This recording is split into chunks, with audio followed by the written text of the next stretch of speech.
It's Chippy from Ultrabook News, and we've got another unboxing video for you now.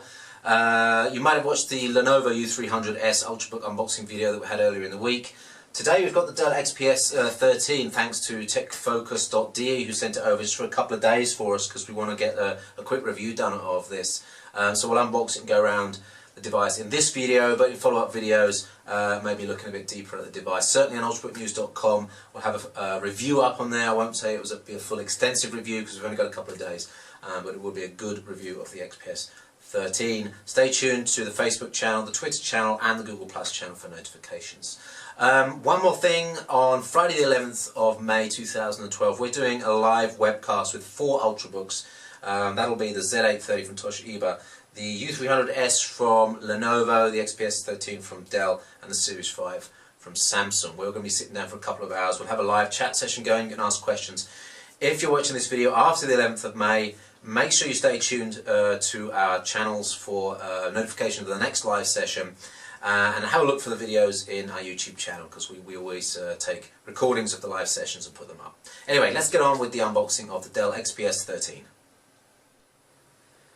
So obviously we're not the first to have had this one. It's done the rounds. It's been I think Dell Germany this one is, and it's probably done quite a few publications already. So don't expect pristine conditions. But let's get the thing out and see what we can find. Always good to pull these Ultrabooks out. They're just so small, so much smaller than you expect. 2 small boxes in there, and obviously this is the main unit. But let's have a look at the power supply. Standard power supply, 3-pin with a fairly hefty kettle plug. Could be better, but it's not too heavy. It's fairly slim and lightweight. Put that to the side, and here is the box for. Oh, that's nicely boxed. There's the box for the XPS 13. Let's just open that up. Paperwork, and we've got the silver model here. And come on, let's just get that out. And bolts to the back there. Take the plastic off here. And there is the XPS 13. A couple of fingerprint marks on it already. We have a drivers and utilities disc here, which is quite nice. That's not a full restore disc though. I'm just having a look at the paperwork. No full restore disc. So obviously there is a restore partition on this, and with 128 gigs of SSD, it takes up quite a bit of space. Nice packaging though. So there it is. Let's take a quick look around the XPS 13. It is 1.4 kilos, I believe. I'm just checking the weight. Yeah, 1.4 kilos.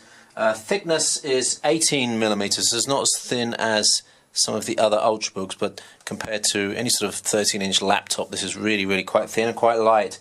Actually feels a little bit lighter than the U300 from Lenovo. But certainly noticeably heavier than the Z830 from Toshiba, which is one of the lightest of the devices. It's a sealed unit all round, metal top. This is a rubberized, I don't know if it's carbon fibre underneath, but you can see the carbon fibre pattern under there. This is quite cute. This little flap lifts up to show you, yes, your Windows 7 license ID. How over the top is that? Probably a fan input there. Or maybe output. There's some other grills here, but really nothing. On the side of the device then, we have power input, USB out and headset port here. On the other side we've got, turning up the right way, display port, mini display port, and another USB, super speed it says, so it's USB 3, probably a reason. No, is that a power charge? Yeah, that's actually very useful. Tells you how much charge is left in the battery. 4 out of 5 LEDs light up when I press that. That's pretty much it. Where are these speaker outputs? I guess they're inside. So let's just open it up and have a look around the keyboard and the screen. So opening it up then, this got quite a lot of attention at CES. A lot of people were liking the looks of this, and I think one of the reasons is it's got quite a unique keyboard and rubberized finish on the fascia here, and a Gorilla Glass cover on the screen. It's a 13.3 inch, quite thin bezeled actually. You'll see that when I turn it on, and that needs a second before it boots up or what?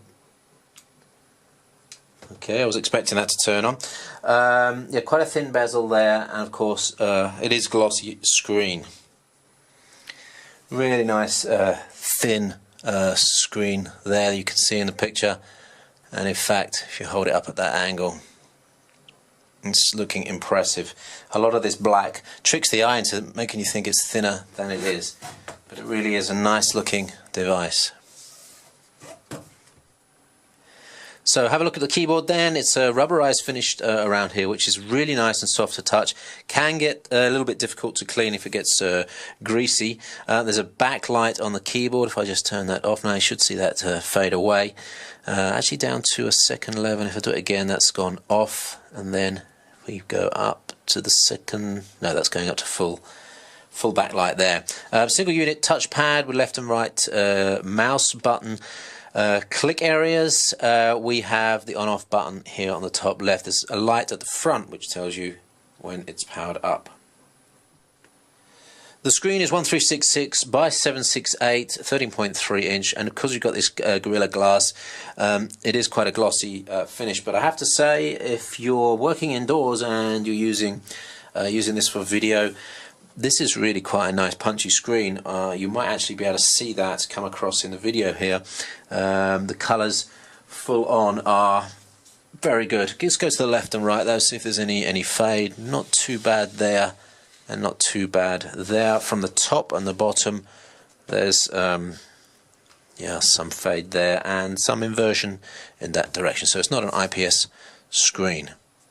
In terms of specs on this one, we have 128 gig SSD and the Core i5-2467 at 1.6 GHz, which turbos up to 2.3 GHz, depending on the sort of thermals that you're working in at the time. 4 GB of RAM on this as well. So this is pretty much standard Ultrabook spec. There is a spec that's a little bit lower than this with the Core i3, and there's a spec that's higher with a higher end Core i5 and a Core i7 as well. But I've been using this setup in a number of Ultrabooks, and I find it to be pretty acceptable for most desktop scenarios, and even a bit of video editing I do with mine as well. You got a webcam at the top, and of course the function buttons are there to give you shortcuts to some of the features. Let's just have a little listen to the speakers.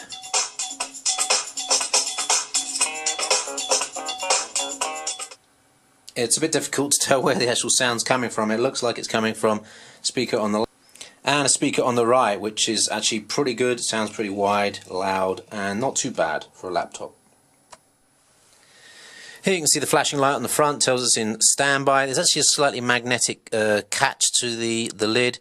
It doesn't quite lift up without the bottom lifting, but it's pretty good, and you should have seen that came on pretty much instantly.